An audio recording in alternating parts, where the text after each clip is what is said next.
अस्सलामुअलैकुम, welcome to my channel. आज मैं आपके लिए चंद टोटके लाई हूँ। शीशे की सतह वाले फर्नीचर की सफाई। शीशे की सतह वाले फर्नीचर की सफाई के लिए रद्दी कागज़ पानी में भिगोकर अच्छी तरह रगड़ें।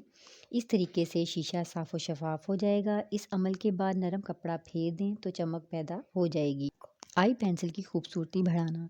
अगर आप चाहती हैं कि आई पेंसिल की नोक तीखी और साफ़ हो तो इसे दोबारा तराशने से पहले कुछ देर के लिए फ्रीज़र में रख दिया जाए।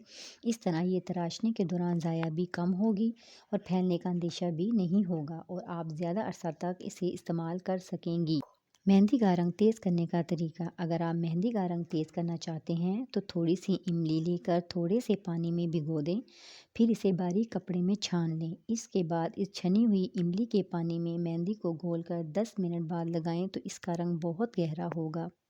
मक्खियों से बावर्ची खाने को महफूज रखना। बावर्ची खाने को मक्खियों से महफूज रखने के लिए झाड़ पोंछ कर चूल्हे पर नमक और कपड़े धोने वाला सोडा डालकर गर्म पानी से फ़र्श को धो लिया जाए। इस तरह घी वगैरह से जमी हुई चिकनाई साफ़ हो जाएगी और दीगर कीड़े मक्खियाँ वगैरह भी दाखिल नहीं होंगे।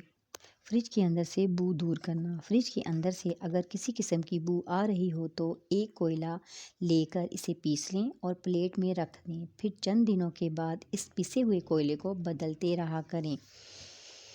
आज की रेमेडी में से आपको कौन सी रेमेडी अच्छी लगी मुझे कमेंट करके ज़रूर बताइएगा। मज़ीद टिप्स और रेमेडी के लिए चैनल को सब्सक्राइब करें, वीडियो को लाइक करें और अच्छे अच्छे कमेंट्स करें। शुक्रिया।